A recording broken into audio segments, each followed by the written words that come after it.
Assalamu alaikum, dear students. In this lecture, I would try to cover few things about parametric conic section. जो चीज़ें मैं cover करूँगा उनमें जो है पैरामीटराइजेशन से क्या मुराद है, किसी भी कर्व की पैरामीटराइजेशन क्या चीज़ होती है, उसके बाद पैरामीटराइजेशन क्यों ज़रूरी है, और उसके बाद मैं आपको बताऊंगा कि कॉनिक सेक्शन की जो पैरामीट्रिक फॉर्म्स हैं वो क्या हैं, और फिर लास्ट में मैं आपको बताऊंगा कि किस तरह से हम पैरामीट्रिक इक्वेशंस को कार्टेशियन इक्वेशन में कन्वर्ट कर सकते हैं। ठीक है, तो प्यारे बच्चों, जब भी हम किसी कर्व की इक्वेशन को इस फॉर्म में लिखें कि कार्टेशियन में हमारे पास दो कोऑर्डिनेट्स हैं, अगर x और y, उस x को भी हम किसी तीसरे पैरामीटर t का फंक्शन लिखें और y को भी हम उसी पैरामीटर t का फंक्शन लिखें, यानी x equal to f of t हो और y equal to g of t हो, तो ये जो फॉर्म होती है इसको हम कहते हैं पैरामीट्रिक फॉर्म।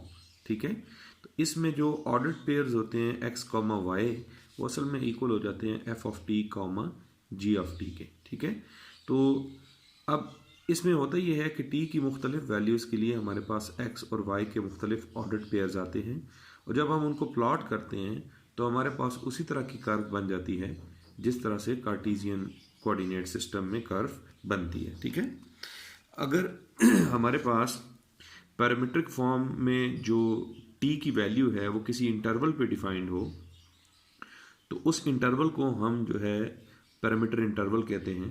ठीक है, और अगर वो एक हमारे पास क्लोज इंटरवल हो, suppose t is less than और equal to b and t is greater than equal to a, तो फिर हमारे पास जो इनिशियल पॉइंट होगा वो f of a g of a होगा, और जो टर्मिनल पॉइंट होगा कर्व का वो हमारे पास f of b g of b हो जाएगा। ठीक है, और इस सारे प्रोसेस को, यानी किसी कर्व को इस फॉर्म में कि x equal to f of t हो और y equal to g of t हो, इस प्रोसेस को हम कहते हैं पैरामीटराइजेशन। ठीक है, तो ये तो था कि पैरामीटराइजेशन ऑफ कर्व्स जो है या कॉनिक या कोई भी जो कर्व है कार्टेशियन कर्व, वो किस तरह से होती है, उसकी शक्ल क्या होती है या वो किस तरह से की जाती है। अब मैं आपको बताना चाहूँगा कि ये जो पैरामीटराइजेशन है ये क्यों ज़रूरी होती है, क्यों हम पैरामीटराइजेशन करते हैं। मैं आपके सामने एक एग्जांपल सॉल्व करूँगा और इस एग्जांपल में मैं आपको बताऊँगा कि हम जो पैरामीट्रिक कर्व्स होती हैं उनसे पॉइंट कैसे कलेक्ट करते हैं और फिर उनको प्लॉट कैसे करते हैं। तो ये काफ़ी सारी चीज़ें साथ साथ आपकी कवर होती जाएंगी। ठीक है, उसके बाद जब मैं वो एग्जांपल कंप्लीट कर लूँगा तो फिर मैं आपको बताऊँगा कि क्यों पैरामीटराइजेशन जो है वो ज़रूरी होती है। सपोज हमारे पास एक जो है पैरामीट्रिक फॉर्म है किसी कर्व की, x equal to t minus one और y equal to two t square, और साथ जो इंटरवल हमें गिवन है वो है t greater than equals to zero. ठीक है, अब इसमें जो t की वैल्यूज़ हैं वो हम ज़ीरो से ऊपर कोई वैल्यूज़ ले सकते हैं, और जब वो वैल्यूज सब्सिट्यूट करेंगे तो हमें x की वैल्यूज़ और y की वैल्यूज़ मिलती जाएंगी। तो जो t की किसी ख़ास वैल्यू के लिए x और y की वैल्यू होगी उसको हम क्या करेंगे, वो एक पॉइंट होगा। यहाँ पे जो t है वो t जो है वो टाइम को रिप्रेजेंट कर रहा है, x जो है वो किसी पार्टिकल की या किसी ऑब्जेक्ट की हॉरिजेंटल पोजीशन को रिप्रेजेंट कर रहा है। मिसाल के तौर पे अगर मैं कहूँ कि t 2 सेकंड्स के बाद वो पार्टिकल कहाँ होगा, तो यहाँ t की जगह मैं 2 पुट करूँगा तो वो मुझे बता देगा कि हॉरिजेंटली जो है वो उसने कितना डिस्टेंस कवर कर लिया है।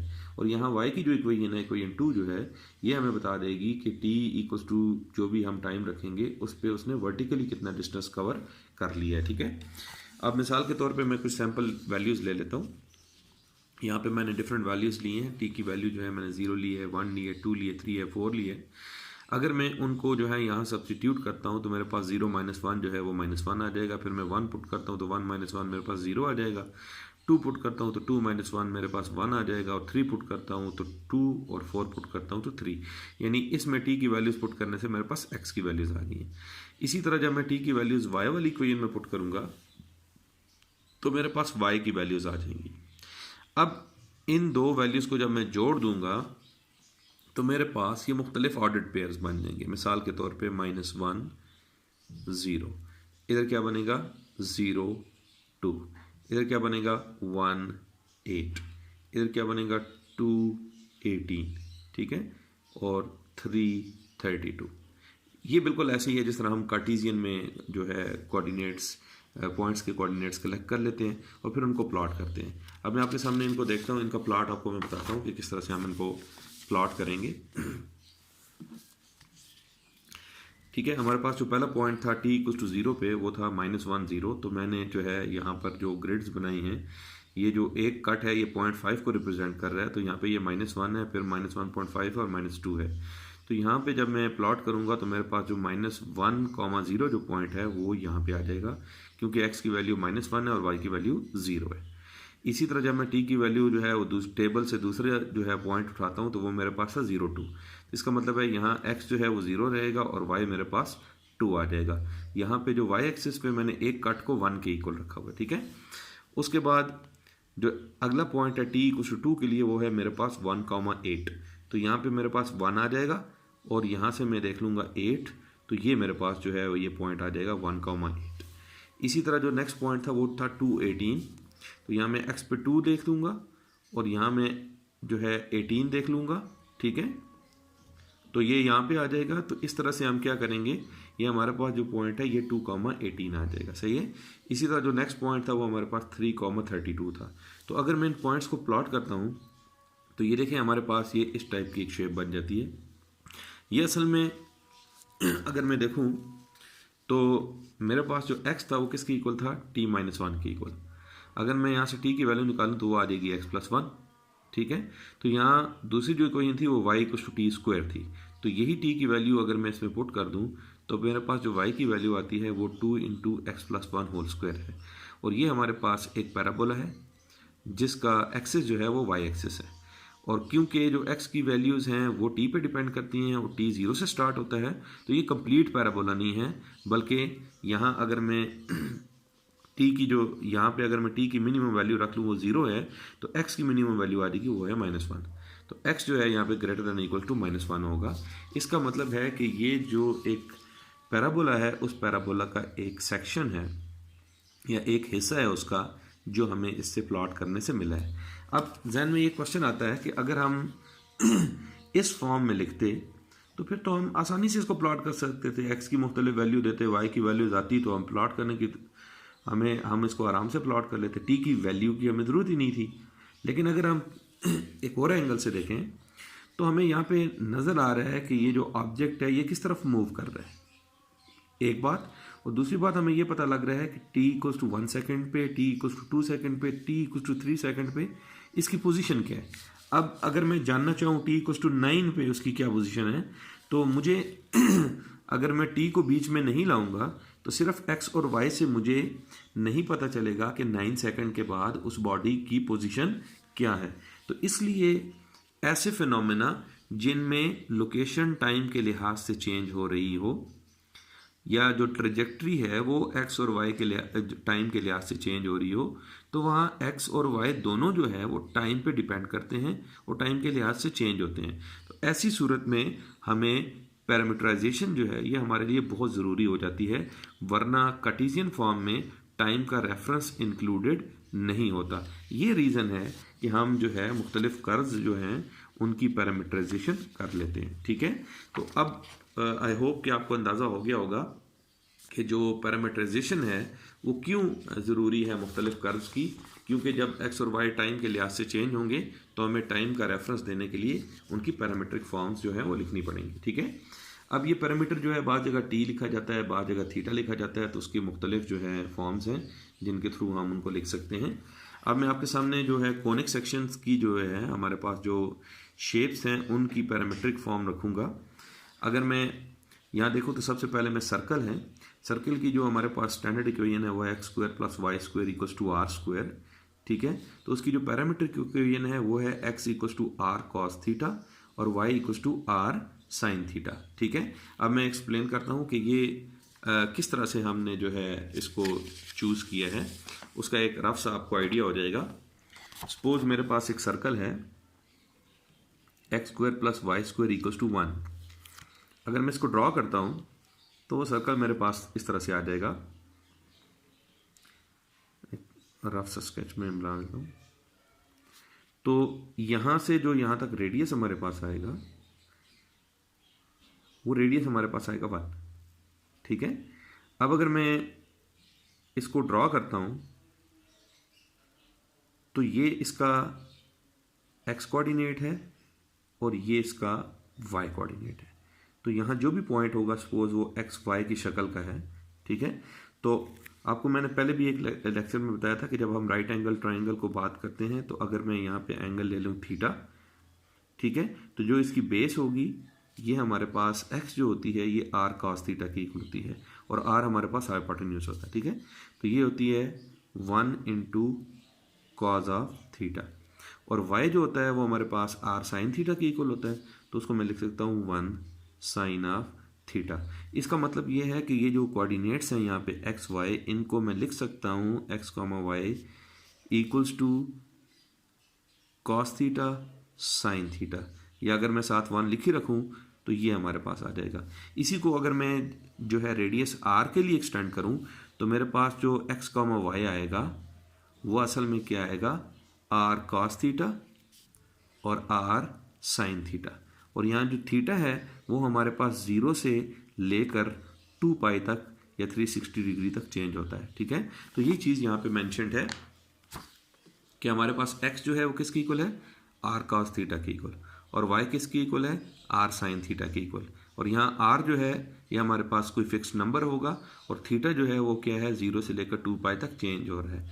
इसका मतलब ये है कि ये जो x और y हैं ये हमने इनकी पैरामीटराइजेशन जो है ये इस सर्कल की इक्वेशन की पैरामीट्रिक फॉर्म जो है वो यहाँ पर है और उसके साथ जो थीटा का इंटरवल है वो 0 से लेकर 2 पाई तक है।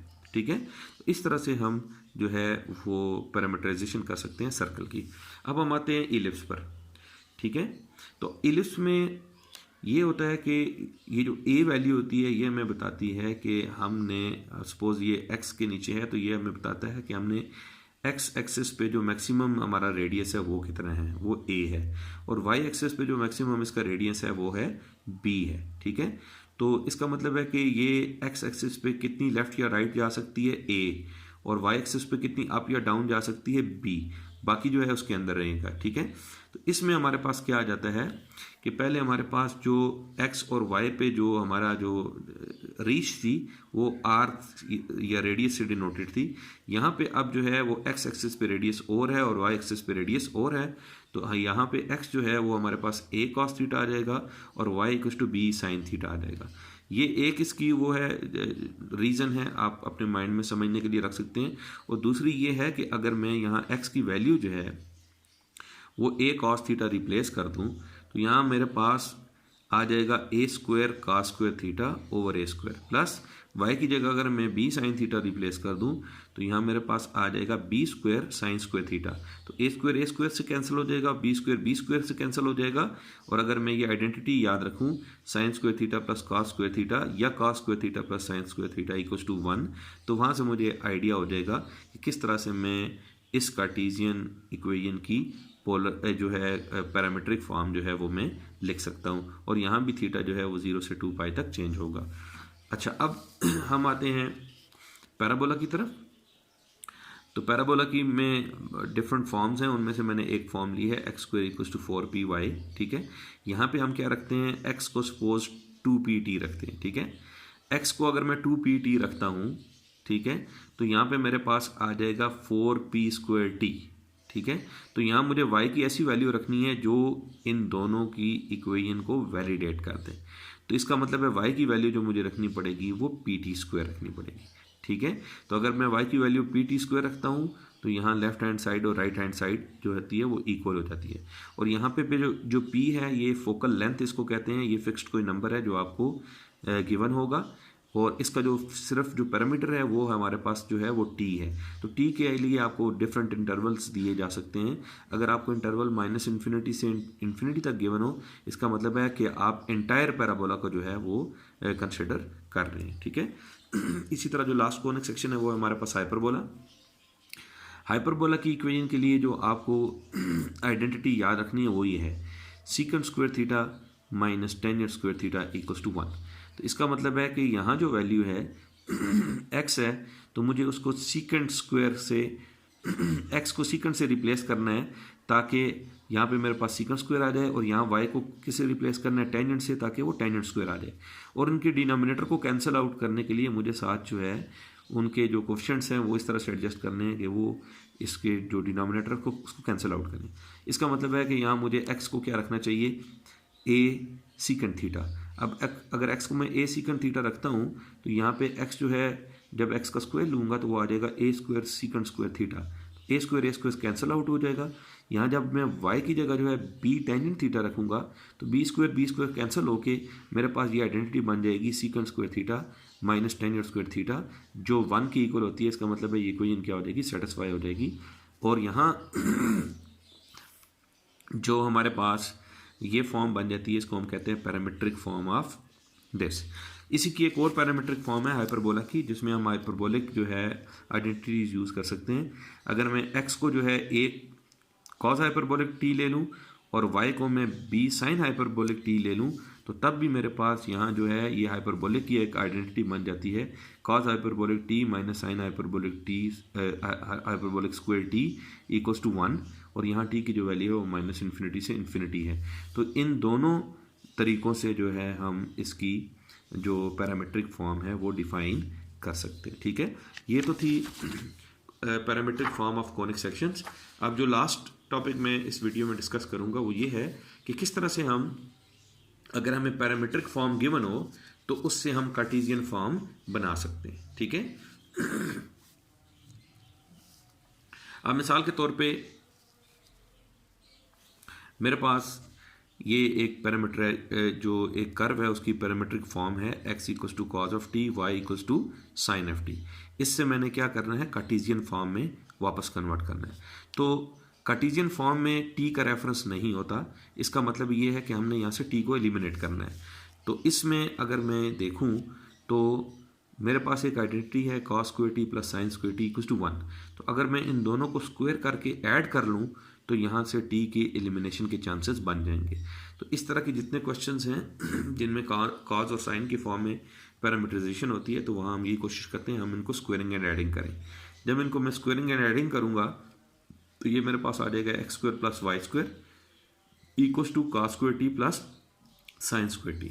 तो ये इक्वल टू 1 आ जाएगा। अब आप देखें इस इक्वेशन में t का कोई रेफरेंस नहीं है, यानी t मौजूद नहीं है, तो ये हमारे पास कार्टेशियन फॉर्म में कन्वर्ट हो गया। इसी तरह की एक और इक्वेशन है, suppose x equals to 4 cos t और y equals to 5 sin t। ठीक है, अब ये भी cos और sin की फॉर्म में है, तो यहाँ से हम cos ऑफ t को अकेला कर लेंगे, यहाँ से sin ऑफ t को अकेला कर लेंगे। उसके लिए यहाँ 4 फालतू है, उसको दूसरी तरफ डिवाइड कर दें, तो मेरे पास ये इक्वेशन बन जाएंगी x divided by 4 equals to cos t और y divided by 5 equals to sine t. ठीक है, अब आप क्या करेंगे, इनको एलिमिनेट करने के लिए उसी तरह से करेंगे स्क्वायरिंग एंड एडिंग। तो जब इनको स्क्वायरिंग एंड एडिंग करेंगे तो हमारे पास आ जाएगा एक्स स्क्वायर ओवर 4 स्क्वायर यानी एक्स स्क्वायर ओवर 16, ठीक है, plus y square over 25 equals to right hand side पे भी इसी तरह करेंगे cos square t plus sine square t, जो 1 की इक्वल होता है। इसका मतलब है हमारे पास इक्वेशन बन जाएगी x square over 16 plus y square over 25 equal to 1। तो ये अगर आपने मेरी पिछली वीडियोस देखी हैं तो आपको पता है कि ये हमारे पास इलिप्स की इक्वेशन बन गई है, और ये इसी इलिप्स की पैरामीट्रिक फॉर्म थी। तो इस तरह से हमने पैरामीट्रिक फॉर्म से कार्टेशियन फॉर्म में इसकी कन्वर्जन कर दी। ठीक है, एक और क्वेश्चन देखते हैं इसके लिए बेटा। हम सपोज हमारे पास एक क्वेश्चन है x equals to 3t y equals to 9t square. अब इसमें साइन और कॉस मौजूद नहीं है, तो स्क्वायरिंग एंड एडिंग से हमारा काम नहीं बनेगा। इसमें हम ये करते हैं कि किसी एक इक्वेशन में से जिसमें से t की वैल्यू निकालना आसान हो, वहाँ से हम t की वैल्यू निकाल के दूसरी वैल्यू में सब्स्टिट्यूट कर देते हैं। तो सब्स्टिट्यूशन की मदद से हम t को क्या कर देते हैं, एलिमिनेट कर देते हैं। अगर मैं फर्स्ट इक्वेशन को देखूँ तो यहाँ से t जो है ये x/3 की इक्वल हो जाएगा। t की वैल्यू x/3 है, इसको मैं अगर पुट कर देता हूँ इक्वेशन 2 में, तो मेरे पास y जो आएगा वो 9x/3 होल स्क्वायर्ड आ जाएगा।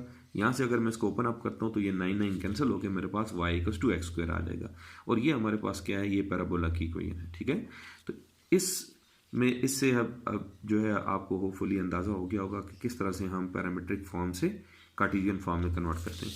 अगर आप इस पर कुछ प्रैक्टिस प्रॉब्लम सॉल्व करना चाहें तो जो थॉमस एंड फिनी की जो बुक है कैलकुलस की, उसकी एक्सरसाइज है 10.4, आप क्वेश्चन 1 से लेकर क्वेश्चन 24 जो है ये सॉल्व कर सकते हैं। इंशाल्लाह ताला नेक्स्ट वीडियो में नेक्स्ट टॉपिक के साथ हाजिर होऊंगा। तब तक के लिए अल्लाह हाफिज़।